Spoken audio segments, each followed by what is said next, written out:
Mr. Hitchcock, what is your definition of happiness? A clear horizon. Nothing to worry about on your plate.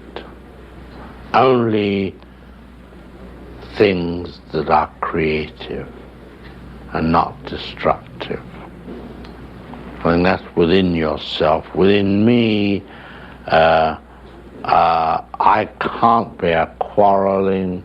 I can't bear feelings between people. I think hatred is wasted energy. And it's all non-productive. Some very sensitive. A sharp word said by, say, a person who has a temper, if they're close to me, hurts me for days. I know we're only human. We do go in for these various emotions, call them negative emotions. But when all these are removed and you can look forward and the road is clear ahead and now you're going to create something, I think that's as happy as I would ever want to be. Welcome back, everyone, to the podcast. Today, we're diving deep into the mind and methods of a true titan of cinema, a name synonymous with suspense, psychological thrills, and that iconic silhouette, Alfred Hitchcock. Now, you might think you know Hitchcock, the portly, deadpan host of Alfred Hitchcock Presents, the master of the jump scare, the director who made us all afraid to take a shower. But I promise you, there's so much more to his story. A fascinating tapestry woven from a strict Victorian childhood, a profound anxiety about authority, and an unparalleled genius for visual storytelling. We're going to trace his journey from the quiet suburbs of London to the dazzling heights of Hollywood, exploring how his personal demons became the bedrock of his cinematic universe, how he revolutionized filmmaking, and how he crafted a public persona that was as captivating as his films. Get ready to pull back the curtain on the master of suspense. Let's start at the very beginning, in Leytonstone, a suburb on the northeastern edge of London, where Alfred Joseph Hitchcock was born on August 13, 1899. He was the youngest of 3 children, and his household was, by all accounts, incredibly strict. Deeply rooted in the Roman Catholic faith, it was characterized by a rigid Victorian morality. Now, this isn't just biographical trivia. This deeply religious upbringing, combined with what was described as a naturally timid disposition, instilled in the young Hitchcock a profound, lifelong anxiety regarding authority, guilt, and bodily punishment. These weren't just passing fears. They became the psychological bedrock, the very foundation of his entire cinematic universe. Think about that for a moment. The themes that we associate so strongly with his films, the innocent man wrongly accused, the pervasive sense of guilt, the terrifying power of arbitrary authority. They weren't just plot devices, they were direct reflections of his deepest-seated anxieties. There's a defining anecdote from his childhood that Hitchcock himself recounted throughout his life, and it's absolutely chilling. When he was around 5 years old, his father sent him to the local police station with a note. The officer on duty read the paper, locked the young boy in a holding cell for several minutes, and then, with a chilling nonchalance, remarked, "This is what we do to naughty boys."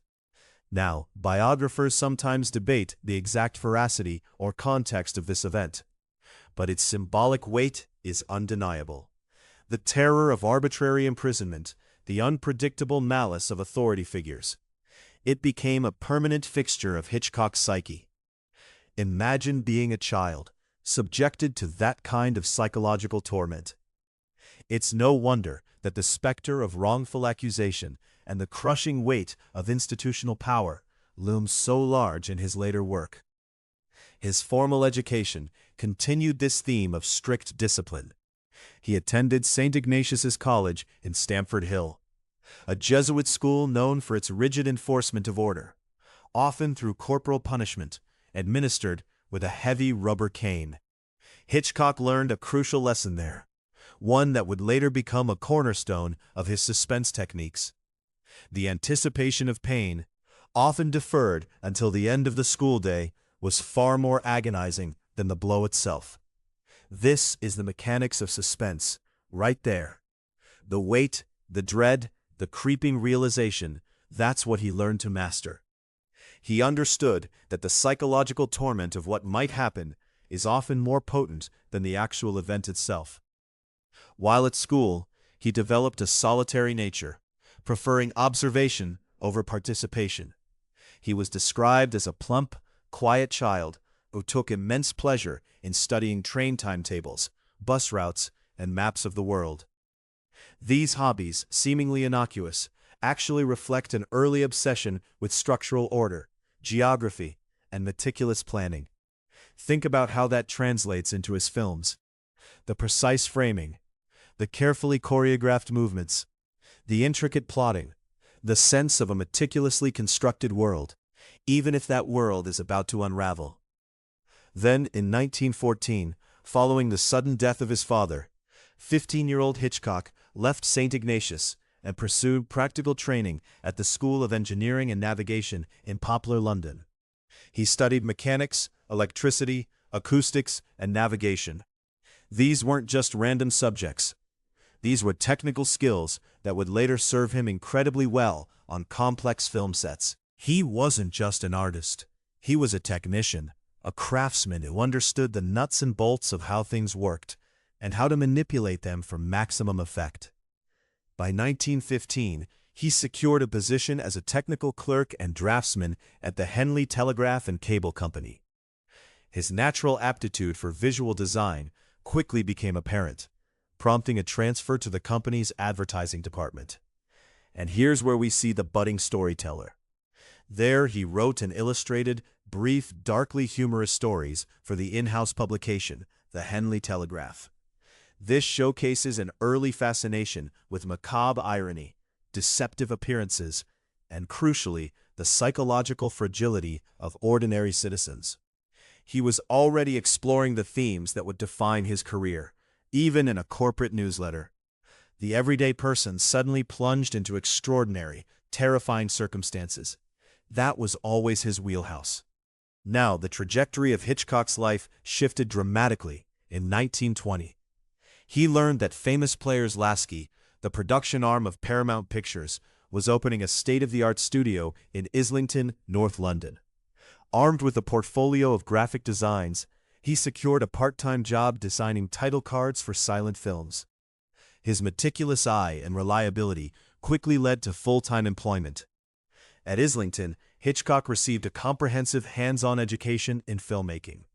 He rapidly graduated from title card designer to art director, scenario writer, and assistant director, working alongside American professionals who brought Hollywood's efficient production techniques to the British shore. This was his film school, a practical, immersive learning experience. His first opportunity to direct a short feature, Number 13, in 1922, unfortunately collapsed due to financial difficulties, and the footage is now lost. But he was undeterred. He continued working as an assistant director and writer for independent producer Michael Balcon, who clearly recognized the young man's extraordinary visual literacy. Balcon saw something special in him. And then came a pivotal moment. When Balcon co-founded Gainsborough Pictures, he sent Hitchcock to Germany in 1924 to assist on the co-production The Blackguard at the UFA studios in New Babelsberg, Berlin. This temporary relocation was arguably the most influential creative catalyst of Hitchcock's formative years.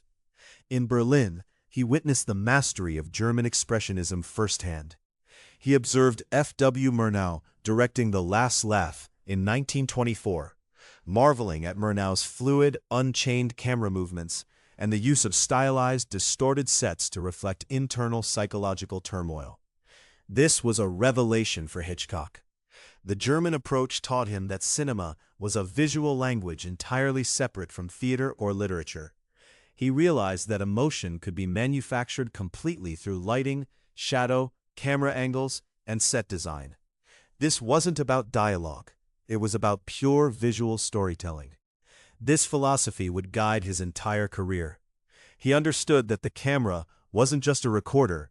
It was a tool for psychological manipulation, a paintbrush for dread and suspense. Upon his return to the UK, Balkan rewarded Hitchcock with his first full directorial assignment, The Pleasure Garden, in 1925, filmed on location in Italy and Germany. It was a melodrama, and while it received modest critical notice, it demonstrated his innate ability to construct narrative through purely visual storytelling.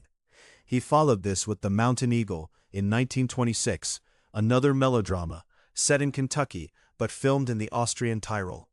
Sadly, no prints of this film are known to survive today, making it one of the most sought-after lost films in cinema history. But then, his definitive breakthrough arrived in 1927, with The Lodger, a story of the London fog. This was the film that truly announced Alfred Hitchcock to the world. Based on the novel by Marie Belloc Lowndes, it dealt with a Jack the Ripper-style serial killer terrorizing London, and a mysterious, reclusive tenant, played by matinee idol Ivor Novello, who is suspected of being the murderer. The Lodger introduced a constellation of themes that would define Hitchcock's work for the next half-century. The wrong man wrongfully accused, a direct echo of his childhood police station trauma. The psychological overlap between sex and violence, the fetishistic obsession with blonde women, and a profound skepticism toward institutional justice. All these elements, the very hallmarks of Hitchcockian cinema, were present in this early silent film. Visually, The Lodger was a triumph of expressionist invention. To convey the sound of the suspect pacing anxiously in his upstairs bedroom without audio, Hitchcock constructed a floor made of thick, transparent plate glass, filming Novello from below as he walked back and forth over the camera. It's a brilliant, simple, yet incredibly effective way to create psychological dread through purely visual means. The film also marked the birth of Hitchcock's legendary tradition of making cameo appearances in his own work. Originally a practical measure to fill space as an extra, it later evolved into one of the most famous marketing gimmicks in entertainment history. The Lodger was an enormous commercial and critical success, with the British press hailing the 27-year-old Hitchcock as the most promising young director in the nation. During this period of professional ascension, Hitchcock's personal life reached a crucial milestone. In December 1926, he married Alma Reville, an exceptionally talented film editor, script supervisor, and assistant director, whom he had met at Islington Studios. Alma became Hitchcock's most trusted collaborator, sounding board, and fiercest critic. Her sharp editorial eye, deep understanding of narrative structure, and cinematic instincts guided every script choice, casting decision, and final cut of his career. Though she frequently remained uncredited or overshadowed by her husband's monolithic public persona, Hitchcock openly acknowledged that without Alma, his body of work could never have achieved its heights. On July 7, 1928, Alma gave birth to their only child, Patricia, who would later appear as an actress in several of her father's films. Alma's influence cannot be overstated. She was his secret weapon, a creative partner whose genius was often hidden in plain sight. As the 1920s drew to a close, Hollywood's successful implementation of synchronized sound sent shockwaves through the global film industry. Hitchcock, now working for British International Pictures at Elstree Studios, was in the middle of directing a silent crime melodrama titled Blackmail when the studio bosses decided it should be converted into Britain's first talkie.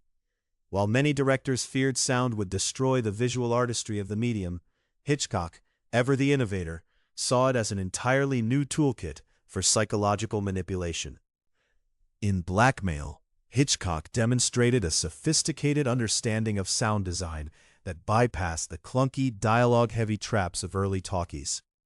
In a famous sequence, a young woman, Annie Andra, who has killed an attempted rapist in self-defense, sits at breakfast with her family. A gossiping neighbor discusses the murder, and Hitchcock deliberately muddles the audio of the woman's speech into an incomprehensible murmur, save for one recurring, amplified word that strikes the protagonist's conscience like a bell. Knife, knife, knife. It was a stunning demonstration of subjective sound, using audio not merely for realism, but to plunge the audience directly into the character's panicked state of mind. You don't just hear the word, you feel its impact on her. That's innovative storytelling. The early 1930s saw Hitchcock experimenting across various genres with mixed results. He directed a film version of Sean O'Casey's Irish war drama Juno and the Paycock, an adaptation of John Galsworthy's The Skin Game, a bizarre thriller called Number 17, and a musical romance, Waltzes from Vienna, which he later described as the lowest point of his professional life.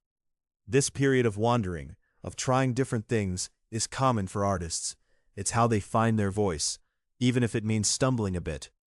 However, this period ended when he signed a contract with Gaumont British Picture Corporation, helmed by his old mentor, Michael Balcon. This partnership initiated a golden run of classic British thrillers that secured his international reputation. The film that redefined his career trajectory was The Man Who Knew Too Much in 1934. The story follows an ordinary British couple on vacation in Switzerland, whose daughter is kidnapped by international assassins to prevent them from exposing a political assassination plot in London. The film perfectly balanced domestic humor with high-stakes international intrigue, culminating in a sequence inside London's Royal Albert Hall. Here, Hitchcock timed the attempted assassination to the single crashing cymbal clash in Arthur Benjamin's Storm Clouds cantata, relying on pure cross-cutting and visual tension to hold the audience captive. It's a masterclass in building suspense through editing and sound. Hitchcock refined this formula further in The 39 Steps in 1935, starring Robert Donat and Madeleine Carroll. Based loosely on John Buchan's adventure novel, this film is the definitive prototype for the modern action thriller. It established the narrative concept of the MacGuffin, a term Hitchcock popularized to describe the plot engine or device that the characters frantically chase, but which the audience ultimately does not care about. In The 39 Steps, it's a set of secret military design blueprints. The MacGuffin isn't important in itself. What's important is how it drives the plot and forces the characters into impossible situations. The 39 Steps moved at a breathtaking pace, utilizing the handcuffed-together trope to force a cynical man and an unwilling woman into a witty, romantic battle of the sexes while fleeing both the police and foreign spies across the Scottish moors. It's a perfect example of his wrong man theme, combined with romantic tension and relentless pursuit. This remarkable creative hot streak continued with Secret Agent in 1936, an espionage tale, Sabotage in 1936, a dark adaptation of Joseph Conrad's The Secret Agent, famous for a deeply controversial scene involving a young boy unwittingly carrying a time bomb across London on a public bus. This scene was shocking for its time, and even now, it's incredibly difficult to watch because it violates a fundamental rule of storytelling: don't hurt children. But Hitchcock, ever the provocateur, did it to maximize the terror and show the indiscriminate nature of evil. He followed this with Young and Innocent in 1937, a charming, light-hearted take on the innocent man on the run, memorable for a crane shot that travels across a crowded ballroom to focus on the twitching eyes of a musician in blackface playing the drums. It's a beautiful example of how he could use a single shot to direct the audience's attention and build tension. The pinnacle of Hitchcock's British period was The Lady Vanishes in 1938, a comedy thriller set almost entirely aboard a trans-European train. The plot centers on a young English heiress who discovers that her eccentric elderly travel companion has mysteriously vanished from the train, only for her fellow passengers to gaslight her by denying that the woman ever existed. The film was a masterclass in claustrophobic staging, razor-sharp dialogue, and political allegory, reflecting the growing anxiety of pre-WW2 European appeasement. The film's themes of denial and collective blindness were potent metaphors for the political climate of the time. The Lady Vanishes won rave reviews in the United States, earning Hitchcock the New York Film Critics Circle Award for Best Director, and convincing Hollywood's most powerful independent producer, David O. Selznick, that the British director was ready for the world stage. After wrapping up his final British feature, the moody period drama Jamaica Inn in 1939, Hitchcock, along with Alma, Patricia, and their pets, boarded a liner bound for New York. Hollywood was calling. Hitchcock arrived in Hollywood in March 1939 under a lucrative 7-year contract with David O. Selznick. This partnership was, as you can imagine, bound to be volatile. Selznick was a domineering, hands-on producer, famous for writing voluminous late-night memos and demands for endless rewrites. Hitchcock, on the other hand, was an auteur who carefully mapped out every shot in pre-production and resented any interference on the set. It was a clash of titans, a battle of wills between the creative visionary and the controlling studio executive. For his first American assignment, Selznick assigned Hitchcock an adaptation of Daphne du Maurier's best-selling Gothic novel, Rebecca. The production of Rebecca in 1940 was indeed a battle. Selznick demanded absolute fidelity to the book, wanting a literal translation of the text. Hitchcock, however, sought to emphasize the psychological oppression of the nameless heroine, played by Joan Fontaine, by the spectral memory of her husband's deceased first wife, and the sinister housekeeper, Mrs. Danvers, played by Judith Anderson. He wanted visual atmosphere and subtext, not just a faithful retelling. To counter Selznick's habit of re-editing movies in the cutting room, Hitchcock pioneered the technique of cutting in the camera.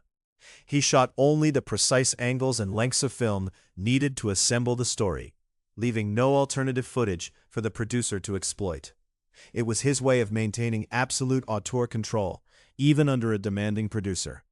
The resulting film was a masterpiece of romantic Gothic horror. Rebecca received 11 Academy Award nominations and won the Oscar for Best Picture for 1940.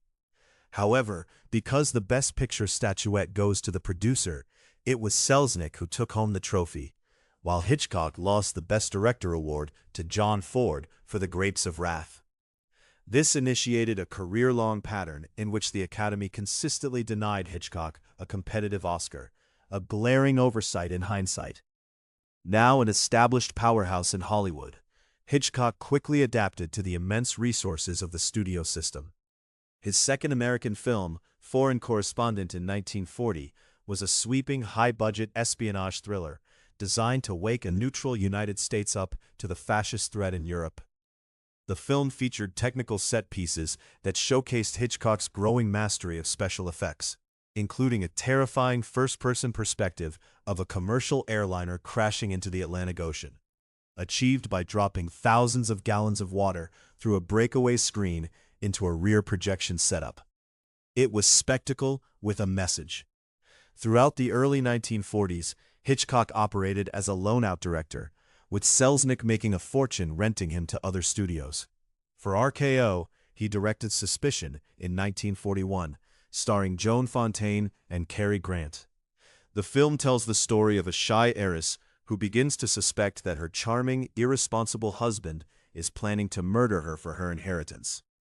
The movie is famous for a scene in which Grant carries a glass of milk up a darkened staircase to his wife.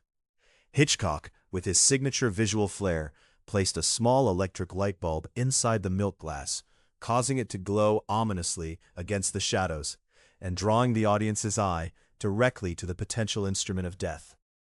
It's a simple trick, but incredibly effective in creating subjective lighting and hinting at sinister intentions. However, because RKO and preview audiences revolted at the idea of Cary Grant, a beloved star, being an actual murderer, Hitchcock was forced to change the ending to reveal the husband's innocence. It was a compromise he deeply regretted, a classic example of studio interference overriding artistic vision. After a brief excursion into screwball comedy with Mr. and Mrs. Smith in 1941, Hitchcock directed Saboteur in 1942 for Universal, an American cross-country variation of the 39 Steps that culminated in a breathtaking showdown on top of the Statue of Liberty. He followed this with Shadow of a Doubt in 1943, which he frequently cited as his personal favorite of all his films. Co-written by Thornton Wilder, the film stripped away the glamour of international espionage to look at evil festering within small-town America. Joseph Cotton played Uncle Charlie, a charismatic, cynical serial killer who flees to Santa Rosa, California, to hide out with his unsuspecting, adoring family, including his teenage niece and namesake, young Charlie, played by Teresa Wright, who gradually discovers the horrifying truth about her favorite relative. The film exposed the rot hidden beneath the manicured lawns of American middle-class life, utilizing deep-focus cinematography and heavy chiaroscuro shadows to turn a sunny California town into a claustrophobic nightmare. It's a chilling reminder that evil can reside anywhere, even in the most idyllic settings. In 1944, Hitchcock addressed the war effort directly by directing two short French-language propaganda films, Bon Voyage and Aventure Malgache, for the British Ministry of Information. Back in Hollywood, he accepted a highly restrictive challenge with Lifeboat in 1944, an adaptation of a John Steinbeck story set entirely within the confines of a single survivor vessel in the North Atlantic after a U-boat attack. The film was a bold cinematic experiment in limited space, examining the political vulnerabilities and moral compromises of a microcosm of democratic society when forced to cooperate with a captured German captain. Even here, Hitchcock managed his mandatory cameo, appearing in a newspaper advertisement for a fictional weight loss product called Reduco that was being read by one of the boat's survivors. It shows his commitment to his brand, even in the most challenging of circumstances. At the close of the war in 1945, Hitchcock traveled to London to serve as a treatment advisor for a British documentary compilation regarding German atrocities and concentration camps. Utilizing footage shot by Allied combat cameramen during the liberation of Bergen-Belsen and other camps, the raw horror of the footage deeply shook Hitchcock. The project was shelved for decades due to shifting post-war political priorities, before eventually being restored and released as German Concentration Camps Factual Survey. This experience deepened the dark, uncompromising edge that began to emerge in his work as he moved into the post-war era. The reality of true evil, far beyond the fictional horrors of his films, left an indelible mark. The immediate post-war years marked a transition into psychological sophistication and stylistic audacity for Hitchcock. Reunited with David O. Selznick for the psychological thriller Spellbound in 1945, Hitchcock explored the fashionable mid-century world of Freudian psychoanalysis. Ingrid Bergman starred as a psychiatrist attempting to unlock the repressed, amnesic trauma of a suspected murderer, Gregory Peck. To bring the protagonist's dreams to life, Hitchcock bypassed standard Hollywood fog effects and hired surrealist artist Salvador Dalí to design a dream sequence filled with giant, unblinking eyes, architectural distortions, and melting scissors, creating one of the most vivid visual translations of the subconscious mind in film history. It was a bold, artistic choice that blended high art with commercial cinema. Hitchcock reached a new peak of dramatic intensity with Notorious in 1946, starring Ingrid Bergman, Cary Grant, and Claude Rains. Bergman played Alicia Huberman, the daughter of a convicted Nazi spy, who was recruited by an American intelligence agent, Devlin Grant, to infiltrate a group of high-ranking Nazis hiding out in Rio de Janeiro by seducing their leader, Alexander Sebastian Rains. The film is an intimate, devastating examination of trust, betrayal, and romantic masochism masquerading as an espionage thriller. It's a character study first and a spy film second. The suspense in Notorious is managed through visual intimacy and clever circumvention of censorship. Hitchcock circumvented the strict Hollywood production code, which prohibited screen kisses from lasting longer than 3 seconds, by having Grant and Bergman embrace and talk while nibbling on each other's lips and ears for an uninterrupted 3 minutes while walking across a balcony to answer a telephone, keeping the heat of the romance intact. It's a brilliant example of working within constraints to achieve even greater effect. The film also contains one of Hitchcock's great suspense set pieces, a high crane shot from the ceiling of a grand ballroom that sweeps all the way down to a tight close-up of a small cellar key held tight in Bergman's nervous hand. It's pure visual storytelling, guiding the audience's eye with precision and building tension without a single word.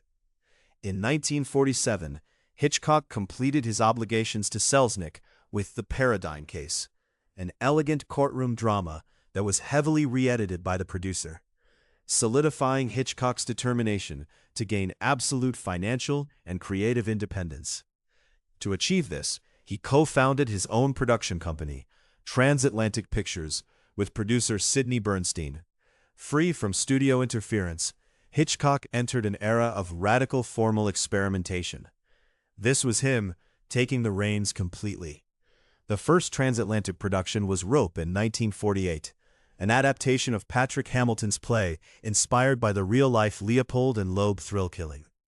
The film follows two wealthy, arrogant intellectuals who murder a classmate in their Manhattan penthouse just to prove their intellectual superiority, hide the corpse inside a wooden chest, and host a dinner party for the victim's family with food served right off the makeshift coffin.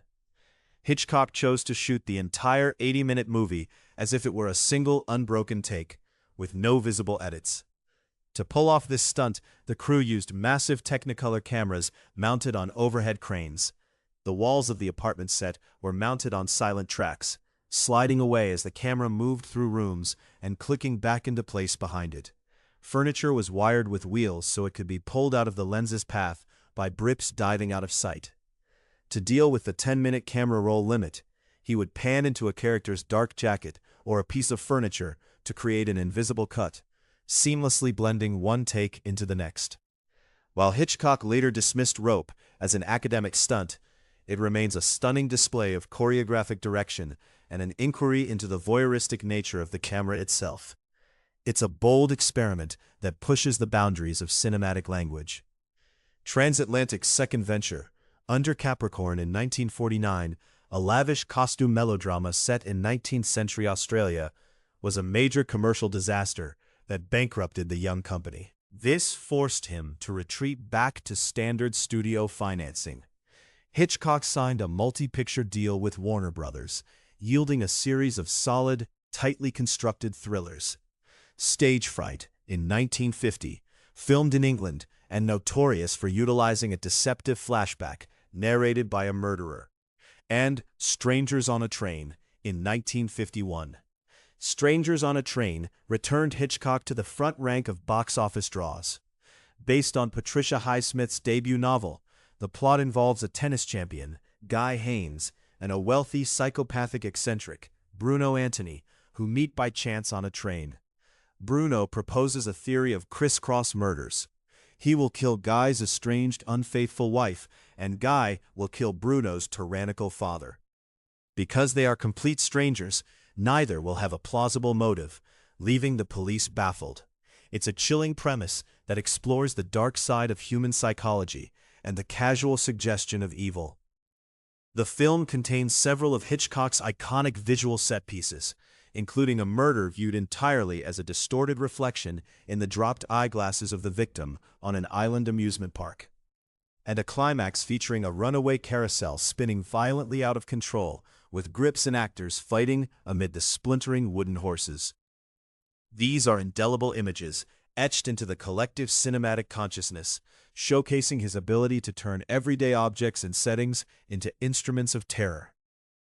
Following this triumph, Hitchcock entered a brief period of solemnity, directing I Confess in 1953, with Montgomery Clift as a devout Catholic priest who hears a murderous confession and is subsequently framed for the crime himself, unable to clear his name without violating the sacred seal of the confessional. It's a profound exploration of faith, guilt, and moral dilemma. He then filmed Dial M for Murder in 1954, an adaptation of Frederick Knott's stage play starring Ray Milland and Grace Kelly. Shot in the short-lived 3D format of the era, Hitchcock eschewed cheap pop-out gimmicks, instead using the depth of the 3D camera to emphasize the claustrophobia of the apartment set, turning the floor into an active structural layer and rendering the famous scissor-stabbing defense scene terrifyingly immediate. He used the technology not for novelty, but to enhance the psychological experience of the film. In 1954, Hitchcock entered into an extraordinary creative partnership with Paramount Pictures, inaugurating what film historians widely refer to as his imperial phase. Over the course of 6 years, backed by a regular crew of elite collaborators, including cinematographer Robert Burks, film editor George Tomasini, costume designer Edith Head, and composer Bernard Herrmann, Hitchcock produced a series of films that expanded the boundaries of commercial Hollywood cinema. This was his golden age, where all the pieces came together.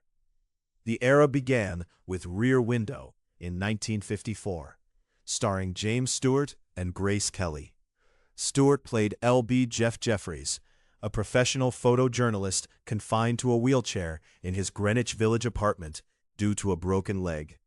To pass the time during a sweltering summer heat wave, Jeff begins spying on his neighbors through his rear window using binoculars and a telephoto lens, eventually becoming convinced that a salesman across the courtyard has murdered his invalid wife. Rear Window is a brilliant, self-reflexive examination of cinema itself. Jeffries is the ultimate surrogate for the movie theater audience, sitting immobilized in the dark, staring out at a series of illuminated rectangles filled with mini dramas, projecting his own desires, neuroses, and anxieties onto what he sees. It's a film about voyeurism, and by extension, about the act of watching movies. Hitchcock restricted the camera's perspective strictly to what Jeffries could see from his chair, constructing a massive, intricate courtyard set on Paramount's largest soundstage that featured fully functional plumbing, electricity, and multi-story apartment interiors. The film was a massive critical and commercial success, earning 4 Academy Award nominations. After a glamorous change of pace with To Catch a Thief in 1955, a romantic caper shot on the French Riviera starring Cary Grant and Grace Kelly, Hitchcock indulged his penchant for dry British humor with The Trouble with Harry in 1955. A pastoral black comedy about a colorful group of Vermont eccentric neighbors who keep discovering, burying, and reburying a corpse that refuses to stay put. He then remade his own 1934 British success, The Man Who Knew Too Much, in 1956, this time starring James Stewart and Doris Day. The bigger budget allowed for grander location shooting in Marrakesh and an extended operatic staging of the Albert Hall sequence that remains a textbook study in cross-cutting rhythm and prolonged suspense. It shows how he could take a concept and expand it, elevate it, with greater resources. In 1956, Hitchcock took a detour into gritty neorealism with The Wrong Man, based on the true story of Christopher Emmanuel Balestrero, a New York jazz musician falsely arrested for armed robbery. Filmed on location in the actual clubs, jail cells, and courtrooms where the events occurred, the movie stripped away all Hollywood artifice to present a terrifying look at how easily an innocent individual can be crushed by the cold machinery of criminal justice. It's a stark, unsettling film that speaks to his lifelong anxiety about authority. Hitchcock's artistic summit came in 1958 with Vertigo, a film that failed to ignite the box office upon release and divided critics, but is now widely considered one of the greatest motion pictures ever made. James Stewart played John Scotty Ferguson, a San Francisco detective forced into retirement due to a paralyzing fear of heights, acrophobia, that resulted in the death of a fellow officer. Scotty is hired by an old college friend to tail his wife, Madeline, played by Kim Novak, who has been behaving erratically and appears possessed by the suicidal spirit of a dead 19th century ancestor. Scotty trails her across a dreamlike San Francisco, falls deeply in love with her, and then watches in horror as she leaps to death from the bell tower of the Mission San Juan Bautista, blocked from saving her by his vertigo. The second half of Vertigo descends into an obsessive psychological underworld. A broken, grieving Scotty encounters Judy Barton, a working-class shopgirl who bears a striking physical resemblance to the dead Madeline. Scotty systematically reconstructs Judy, forcing her to dye her hair blonde, wear the exact gray suit, and adopt the gestures of his lost love, transforming her into a fetishistic phantom, It's a disturbing exploration of obsession, control, and the male gaze. To visualize Scotty's paralyzing panic, Hitchcock's crew invented the dolly zoom effect, or vertigo shot, pulling the camera back while simultaneously zooming the lens in, which warps the perspective of depth, making the space appear to stretch out away from the viewer. It's a groundbreaking technical innovation used to convey a specific psychological state. Driven by Bernard Herrmann's haunting Wagnerian score, Vertigo is Hitchcock's most deeply autobiographical film, a raw confession of a director's godlike obsession with controlling, manipulating, and refashioning women into a stylized, impossible ideal. It's a deeply personal and unsettling masterpiece. He followed this heavy, melancholic masterpiece with the ultimate crowd-pleaser, North by Northwest, in 1959, written by Ernest Lehman and starring Cary Grant. The film is a sleek adventure comedy thriller about Roger Thornhill, a glib Manhattan advertising executive who is mistaken by foreign spies for a non-existent CIA counteragent named George Kaplan. Thornhill is framed for murder at the United Nations, forced onto a cross-country run, and tracked across America by sophisticated villains, led by Philip Van Damme, played by James Mason. North by Northwest took the wrong man formula to its highest level of abstraction. In a direct inversion of standard thriller tropes, where a protagonist is attacked in a dark, foggy urban alleyway, Hitchcock staged the film's most famous sequence in a bright, wide-open, treeless Indiana cornfield. Thornhill stands alone by a dusty road in broad daylight, only to be systematically hunted down by a crop duster biplane shooting machine guns and dropping pesticides. It's a brilliant subversion of expectations, making the familiar terrifying in an unexpected setting. The film culminated in an action sequence across the stone faces of Mount Rushmore, combining geography, architecture, and kinetic action into pure pop entertainment. By 1960, Hitchcock was one of the most famous men on earth, a brand unto himself. Seeking a new challenge that would shatter the complacent expectations of his audience and counter the rising threat of television and cheap independent horror films, he purchased the rights to Robert Bloch's pulp novel Psycho, inspired by the real-life Wisconsin grave robber and murderer, Ed Gein. When Paramount refused to fund the low-budget, lurid project, Hitchcock offered to finance the film entirely out of his own pocket, waived his standard director's fee in exchange for a 60% stake in the negative, and hired the crew from his weekly television anthology series to shoot the movie in black and white on a modest budget of $800,000. This was a massive risk, but he believed in the project. Psycho tore up the rulebook of Hollywood screenwriting. The story begins by tracking Marion Crane, played by Janet Leigh, a real estate secretary who steals $40,000 from her employer to marry her boyfriend, and flees Phoenix on a rainy night.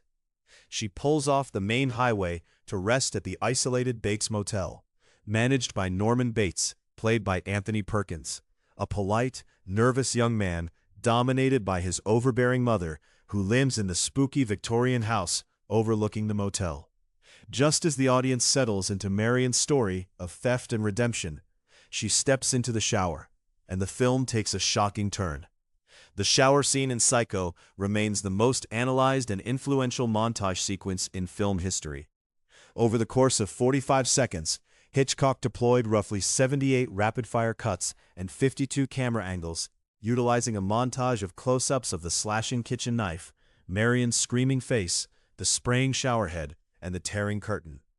He never once showed the knife actually piercing flesh. The violence was constructed entirely within the mind of the viewer through editing, synchronized with Bernard Herrmann's shrieking avant-garde score for strings alone. It's a masterclass in implication, in making the audience do the work of imagining the horror, which makes it far more terrifying.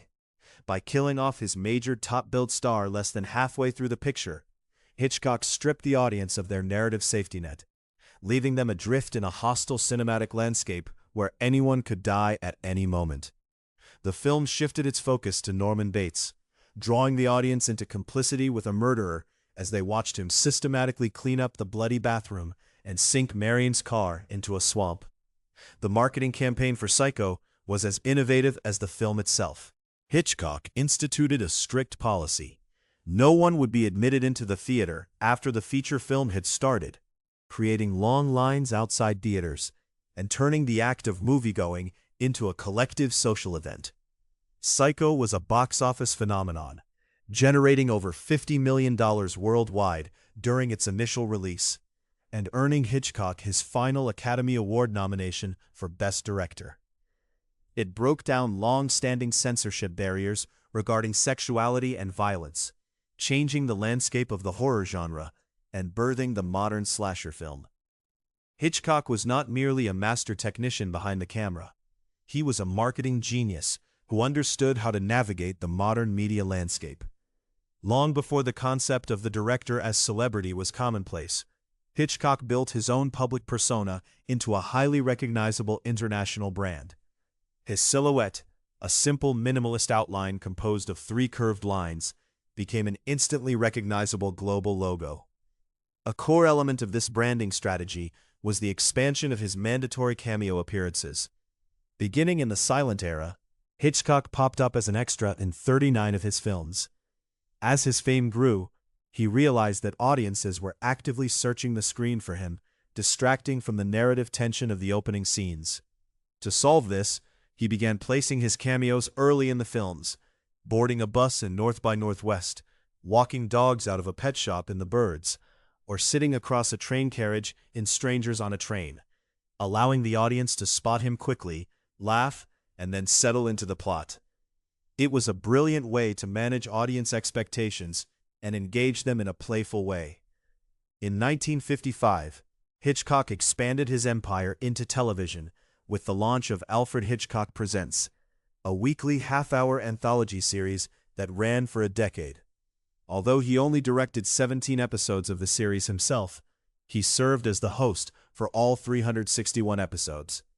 Stepping through his own chalk silhouette to the tune of Charles Gounod's Funeral March of a Marionette, Hitchcock delivered deadpan, macabre monologues that opened and closed each episode, mocking television sponsors, skewering middle-class pieties, and making light of murder. His dry, monotone delivery and deadpan humor endeared him to millions of viewers who had never stepped foot inside an art house cinema, making him a household name. He became a pop culture icon, a wry commentator on the human condition. The Hitchcock brand extended into print media as well. He lent his name, likeness, and introductory notes to Alfred Hitchcock's Mystery Magazine, which launched in 1956 and became one of the longest-running fiction publications in the genre. He also edited an extensive series of anthologies with titles like Stories My Mother Never Told Me and Alfred Hitchcock's Ghostly Gallery, targeted at both adults and teenagers, cementing his status as the definitive authority on all things suspenseful, horrific, and macabre. He truly built an empire around his persona and his aesthetic. Following the cultural explosion of Psycho, Hitchcock moved to Universal Studios, which would remain his creative home for the rest of his life. For his next project, he took on a high-concept apocalyptic premise, The Birds, in 1963, based on a short story by Daphne du Maurier. The plot centers on Melanie Daniels, played by Tippi Hedren, a wealthy San Francisco socialite who travels to the coastal village of Bodega Bay, where inexplicably flocks of seagulls, crows, and sparrows begin launching violent, coordinated attacks against humanity. The Birds was an immense technical challenge. Working before the advent of computer-generated imagery, Hitchcock's crew combined real trained birds, mechanical models, and complex optical compositions created by Disney animator Ub Iwerks. The film dropped traditional orchestral music entirely, instead employing a soundscape created on the Mixtrotonium, an early electronic synthesizer that generated bird screeches, wing flaps, and eerie silences under the supervision of Bernard Herrmann. The film was a terrifying portrait of an inexplicable breakdown of nature, a primal fear unleashed. However, the production took a devastating toll on leading lady Tippi Hedren, who was subjected to days of crew members throwing live, panicked birds directly at her face to film the final attic attack sequence. This highlights a darker side to Hitchcock's methods, a disregard for his actors' well-being in pursuit of his artistic vision. Hitchcock reteamed with Hedren for Marnie in 1964, co-starring Sean Connery. The film follows a traumatized, frigid kleptomaniac who is caught stealing by her wealthy employer and forced into a marriage defined by blackmail and psychological unraveling. The film was a major turning point. It was a box office failure upon release and divided critics who took issue with the stylized, expressionistic painted backdrops and overt Freudian theories. The production was also marked by a painful rupture behind the scenes. Hedren later stated that Hitchcock had become obsessively possessive of her personal and professional life, making unwanted sexual advances that she rejected. In retaliation, Hitchcock effectively derailed her career by refusing to let her work for other directors while keeping her under personal contract. This is a troubling aspect of his legacy, revealing the darker impulses of a powerful man. The mid-1960s saw the disintegration of Hitchcock's trusted creative inner circle. His editor, George Tomasini, died in 1964, and his regular cinematographer, Robert Dirks, died in a house fire in 1968. Most painfully, during the production of the Cold War spy thriller Torn Curtain in 1966, starring Paul Newman and Julie Andrews, Hitchcock broke off his 11-film relationship with composer Bernard Herrmann. Under heavy pressure from Universal executives to secure a modern, pop-infused jazz score, Hitchcock rejected Herrmann's bleak, horn-heavy compositions for a farmhouse killing scene, leading to an angry confrontation from which the two former friends never recovered. It was a sad end to one of cinema's most iconic collaborations. Torn Curtain and its successor, the convoluted international spy drama Topaz in 1969, suffered from script issues and a lack of creative energy, leaving critics wondering if the aging master of suspense had lost touch with the fast-paced, gritty aesthetics of the new Hollywood era.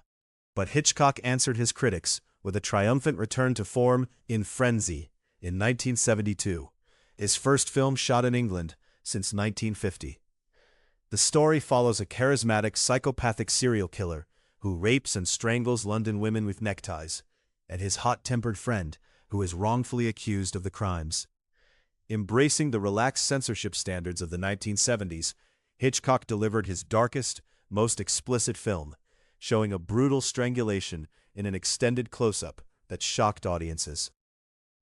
Yet, the film's most brilliant sequence demonstrated his mastery of restraint. After the killer lures a new victim up to his apartment, the camera slowly pulls back away from the door, retreats down the stairs, steps out into the noisy London street, and gazes up at the building facade, leaving the horrific violence to unfold in total, imaginative silence while the indifferent life of the city continues below. It's a powerful example of his belief that what you don't show can be more terrifying than what you do, a return to the psychological manipulation he perfected in his early silent films. Hitchcock wrapped up his extraordinary career with Family Plot in 1976, a lighthearted, playful comedy thriller involving a fraudulent spiritualist psychic, her cab driver boyfriend, and a pair of sophisticated diamond thieves. The film was a relaxed swan song, filled with tongue-in-cheek humor, kinetic car chases down winding mountain roads, and a final shot of the heroine winking directly into the camera lens, as if Hitchcock were sharing one final joke with the audience he had spent 50 years manipulating. It was a fitting, if slightly bittersweet, farewell. In his twilight years, Hitchcock's health began a steady decline. He suffered from severe arthritis, pacemaker complications, and kidney failure brought on by a lifetime of heavy drinking and overeating. Despite his physical limitations, he maintained an office at Universal Studios, where he spent hours developing a script for a projected next film titled The Short Night, a spy thriller set in Finland. However, as his strength faded, he realized he could no longer endure the rigors of an active movie set, and he officially closed down production in 1979. On March 7, 1979, the American Film Institute honored Hitchcock with its Life Achievement Award at a star-studded gala. Looking frail but retaining his dry wit, Hitchcock accepted the award and paid a moving tribute to his wife, Alma, noting that her contributions were essential to his survival and success. Later that year, Queen Elizabeth II awarded him a knighthood, appointing him a Knight Commander of the Most Excellent Order of the British Empire.